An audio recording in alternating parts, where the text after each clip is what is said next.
নমস্কার। গ্রামীণ কৃষি শিল্প সমাচার পেজে আপনারা যেমন বরাবরই চোখ রাখেন, আজকেরও চোখ রাখুন, দেখতে থাকবেন আপনাদের প্রিয় অভিনেতা এবং অভিনেত্রী কোথায় পৌঁছচ্ছে, কোন জায়গায়, নিশ্চয়ই আপনাদের জানাবো।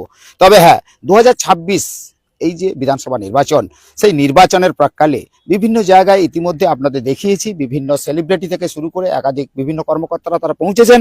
তবে আজকের নামখানার এখানে যে সবথেকে বড় ঐতিহাসিক রোড শো, সেটা কিন্তু আজকে সরাসরি যেহেতু আপনাদের দেখাচ্ছি, তার পাশাপাশি এই মুহূর্তে যে প্রস্তুতি চলছে হেলিপ্যাডের, সেটা একটু ছবি দেখাতে বলবো। তার পাশাপাশি এখানকার তিনি পঞ্চায়েত সমিতির দায়িত্বে রয়েছে, তিনার সঙ্গে তো কথা। আচ্ছা, আজকের যে এই রোড শো, যেখানে হেলিপ্যাডে এখনো দাঁড়িয়ে রয়েছি, প্রস্তুতি পর্ব চলছে, তো এটা আমরা মনে করছি যে ইতিমধ্যে সেলিব্রিটিরা পৌঁছেছেন, কি বলবেন? মানে দেখুন, আমাদের সাংসদ জুন মালিয়া এবং অভিনেত্রী আপনারা জানেন এবং পরমব্রত চট্টোপাধ্যায় মানে আজকে রোড শোর জন্য আসছেন। আমাদের প্রার্থী বঙ্কিমচন্দ্র হাজরা মহোদয়ের সমর্থনে রোড শো হবে। তা এই যে রোড শো হবে, একটা মহা মিছিল তৈরি হবে, মহা একদম জনসমুদ্র তৈরি হবে। তার কারণ প্রায় 7 থেকে 10,000 বাইক আমাদের র্যালিতে থাকবে এবং প্রায় আমাদের প্রায় 3,000 টোটো এবং টেরো গাড়ি এবং এবং প্রচুর মানুষের সাইকেল ফাইকেল থেকে শুরু করে, এবং আমাদের প্রচুর মানুষের জনসমুদ্র এখানে তৈরি হবে। সুতরাং এই যে মহামিছিল, এই মহামিছিল আজকের দিনে প্রমাণ করবে যে আমাদের 2026 যে বিধানসভা নির্বাচন, এই নির্বাচনের নামখানা এবং আমাদের সাগর বিধানসভার বুকে কোনো ভারতীয় জনতা পার্টির কোনো জায়গা নেই। বিশিষ্ট জনেরা বলছেন যে যেখানে সেলিব্রিটিরা আসছেন, যে অভিনেত্রী অভিনেতারা, তারা কিন্তু অ্যাকচুয়ালি সাধারণ মানুষ তাদের দেখার জন্য উৎসুক করেন এবং তাদের জন্যই কিন্তু প্রচুর মানুষও আসবেন, কর্মী সমর্থকরা থাকবেন, কিন্তু তবুও সাধারণ মানুষ কিন্তু দেখতে আসবেন।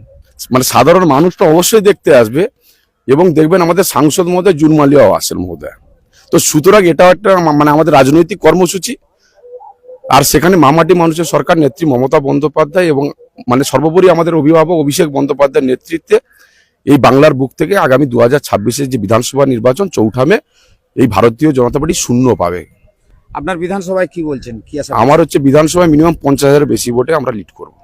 আপনার নাম? আমার নাম অভিষেক দাস, আমি সভাপতি নামখানা পঞ্চায়েত সমিতি।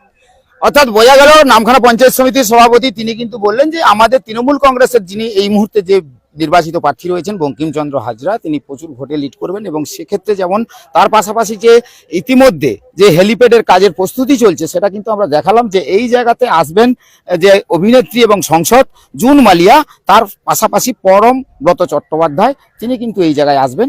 আসার পরেই কিন্তু রোড শো হবে। আর যেহেতু আমরা সরাসরি এই লাইভটি দেখাচ্ছি, কারণ আমরা আপনাদেরকে বলবো যে চোখ রাখতে হবে গ্রামীণ কৃষি শিল্প সমাচার পেজে, কারণ আমরা বরাবরই ঠিক এমনই খবর তুলে ধরি যেখানে আপনাদের অন্যান্য মিডিয়া, যারা সোশ্যাল মিডিয়া বা বিভিন্ন সংবাদ মাধ্যম পৌঁছতে পারে না, আমরা কিন্তু সর্বপ্রথম সেখানে পৌঁছে যাই আর আপনাদের দেখাতে থাকি।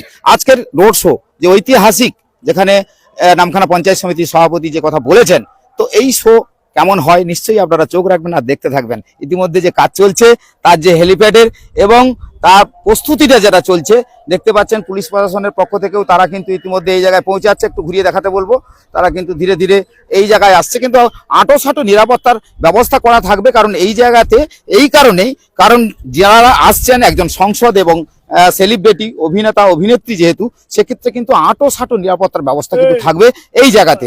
অতএব সব মিলিয়ে যে এই 2026-এর নির্বাচন, যে নির্বাচনকে মাথায় রেখে বিভিন্ন জায়গায় বিভিন্ন সেলিব্রিটিরা যেমন আসছেন, তেমনই কিন্তু আমরা সেই জায়গায় পৌঁছে যাচ্ছি আর সেই জায়গায় গিয়ে আপনাদের সেই ভিডিওগুলো তুলে ধরছি। নিশ্চয়ই আপনাদের এই ভিডিও কেমন লাগে চোখ রাখবেন, আর নিশ্চয়ই আপনাদেরকে এরপরে রোড শো আমরা কিন্তু দেখাতে থাকবো। চোখ রাখুন আর দেখতে থাকুন গ্রামীণ কৃষি শিল্প সমাচার পেজে। সবাই ভালো থাকবেন।